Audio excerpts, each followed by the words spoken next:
PK52, the Saturday morning meeting. Hey, last week I had a great opportunity after a little quick vacation to go into the New York region, and I did some stores in Connecticut, I did some stores in Jersey, and I did New York City, did some city stores. And there was kind of a theme going on. There is a bunch of new people in the car business, like we've always experienced for many years, but a lot of young people. And I got to tell you, I was refreshed this week that many of them came in after the training class and said, you know, I'm really trying to get in this business. I want to establish myself. What are some tips? And that kind of comes in streaks for me. I mean, sometimes people just walk off and go stand outside and look at an empty lot after training. And you and I both know, if you've watched me over the years, that I don't think that's a great, efficient way of utilizing your time. So I did a lot of yelling and screaming this week in the training classes, so the voice is a little edgy, so stay with me here. One of the things that they were asking me is, you know, how do we interact with the customer? The margins are so small right now, and it's crazy when you're working with like a 21-year-old salesperson that they understand that the margins 10, 15, 20 years ago were bigger on a car than they are today. So obviously they're paying attention to what's being said around them, and they realize that there's a lot of short deals. You know, on a new car side, especially at the end of the month, there's not a whole lot of profitability in the car deals. Some of you are at a unit-based or a one-price store, and it's hard to get the customer, once you establish a price, not to go look somewhere else and possibly not come back. So first and foremost, we want to sell the car. And I know people get that out of order, but let me tell you something right now. There is no gross or lack of gross, big deal, small deal, if the customer doesn't take delivery of the car. So the first stage of every single transaction should be, how do I get the customer to take delivery of the car? Let me sidebar for a second.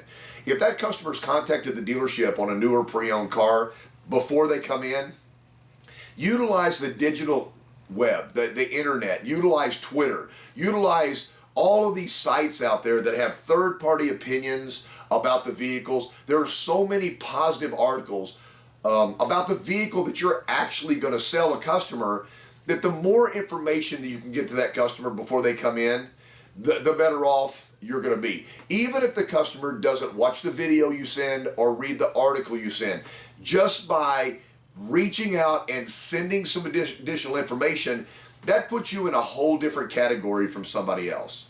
I know we're all the greatest closers in the world when the customer gets there. I know that each and every one of you are better than the other person. I know that. You know what? It's a hard business and everything, and if you want to tell me how great you are, I believe you, and I think you're also great. So we're both on the same page. But if the customer doesn't come in and the customer doesn't take delivery, then that costs you money. Your time is valuable. Time is valuable. I told a group of salespeople this week that the difference between a 20-car a month salesperson and a 40-car a month salesperson isn't ability to sell a car, it's ability to manage time. If you can do 20, you can do 40, but if you run out a month, you end up at 20. So how do I become more time efficient? So a lot of the younger ones came to me, and here's a couple of things we talked about. Notice what the customer drives to the dealership in. Their possible trade. Man, when I first got in the business, they beat this into us. They go, look at what they're driving, ask them what they like about the car. So there was so much that the customer didn't know about the Toyota brand back then. You know, if they drove in a Chevrolet, there's a reason that they're at a Toyota store. We don't have to make this up. They didn't go back to Chevrolet, or maybe they've already been and they're not there now. They're at a Toyota store, so at minimum, they're curious about the product. They're curious. At maximum, they've had somebody tell them it's the best thing they've ever owned, and they're over there right now thinking about trading to a Toyota. So when I greet the customer, I welcome to ABC Toyota. I noticed that you drove in a Ford Fusion. Have you owned a Toyota before? And your responses will be all over the table. Owned one when I was in college. I've got a friend that's got a Toyota. Yes, I've owned a Toyota. So how do you respond to all of those? I owned one when I was in college. You know, I just fall back and go, no matter what you did to that car, it started and ran every single day. And I hope that's why you're back. If they say I have a friend that has a Toyota, then I'm going to go, well, tell me what your friend has said about their Toyota. If they said they've never had a Toyota before, then I'm going to say, well, what have you heard and why are you here? So my first dialogue isn't what are you looking for, it's why are you here? Years ago, and it's been watered down, but Toyota had a pretty good program called Why Buy a Toyota, which went into the background of Toyota, what the philosophy at the manufacturing plants are, and I think we're kind of getting away from that. Just a sidebar, if you ever get a chance to go to San Antonio or Georgetown, Kentucky, and tour one of the Toyota plants, if you're taking a summer vacation, I'll be honest with you, San Antonio is not a bad place to go. It's a lot of fun. And Kentucky is a beautiful state, so drag your family down there, find something to do, and make one of those days. Take your kids through a plant tour. They will be mesmerized at the automation and the robotics in there. It's a pretty cool deal if you've never seen it, but it changes your ideology on the way we build the cars from step number one. So you've got something to talk about with a customer right now, but the most important thing is find out why they're there. Establish what they know about the car. If there's positive items and everything, use that to maybe maintain a little bit of a margin. Some of you call it gross. It's margin. It's what it is. But sell the car. Never pass on a deal. Because when you pass on a deal, you pass on the client. And you pass on referrals.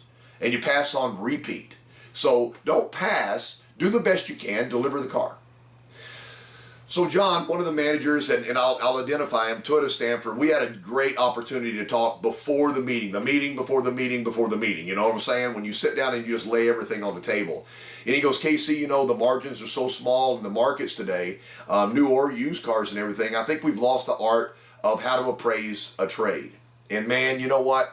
That was really cool that he said that to me because, you know, I thought about it for a second, and that is absolutely correct. We'll spend 90% of the time trying to sell you what you're looking for, and 10% of the time really quickly writing up the trade and throwing it at the used car manager. They've owned this car for 5 years. They know more about this car than your used car manager can figure out about this car in the next 5 minutes when they appraise the car. So here's some things that you may or may not be able to do depending on where you are. Take your appraisal form with the customer, walk out to the trade, and walk the trade. Did you not do a walk around on the car you're trying to sell them? Did you not look for features and benefits? If there was a scratch on the car, did the customer not point out the scratch on the car that you're trying to sell them? So walk out there, look at the car. If there's damage on the car, I like a schematic on my appraisal form. If there's not a trifold car or truck on there where you could put little arrows and check marks and everything that's not there, then what I like to do is turn the page over and then just list the things, small dent, rear quarter panel, driver's side. Just write it down. Don't say anything, just write it down. Tire, I take my penny out and I'll do Lincoln's head. Tires need to be replaced. I'll open the hood, corrosion on the battery. And you know what I'm doing is I'm just taking my time. I'm writing this up. It's going to be better for my used car manager anyway, because my used car manager is going to be affected by what I write down. And I write it down in front of the customer. I said, is there anything else that I need to know about the car? And it's crazy how some customer says, well, it's due for a major tune-up. So just write it down, due for a major tune-up. There's a noise coming from the back end. Now, again, they're trying to trade the car in, but you're writing the car up and everything, and people are, at most part, honest. They'll tell you about the car. If there's time, if you're logistically in a dealership where you can actually drive the car, it's a Tuesday afternoon. You haven't sold a car this week yet. The customer's right there. Put them in the passenger seat of the car, drive the car down the road about a mile, pull into a parking lot or a place that's going to be safe, sit there and finish writing up the appraisal form away from the dealership in their car. Turn the air on, turn the heat on, turn the radio up. Step out of the car, pop the hood, pop the trunk, check for the spare tire. Way too much time, KC. This is wet. I got to burn. No.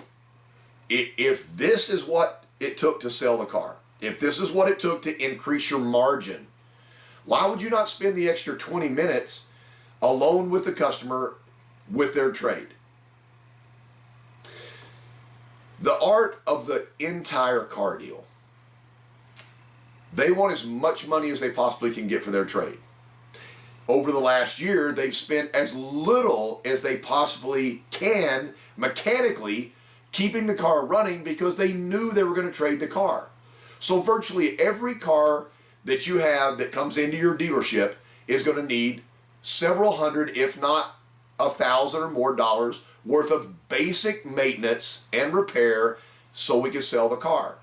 Ask your used car manager, how much money on our certified cars are we averaging on the repair order from the service department?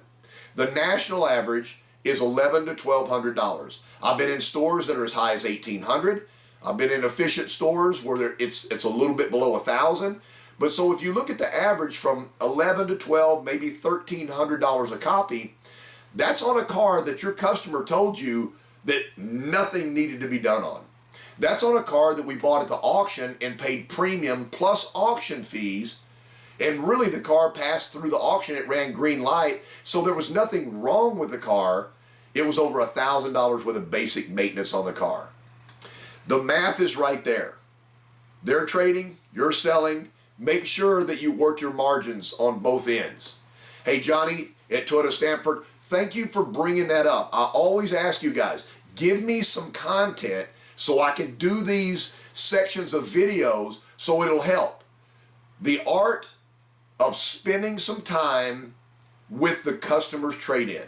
Let me tell you this, if you hold another $500 on the trade, that $500 goes to the front of the deal. PK52, the Saturday morning meeting.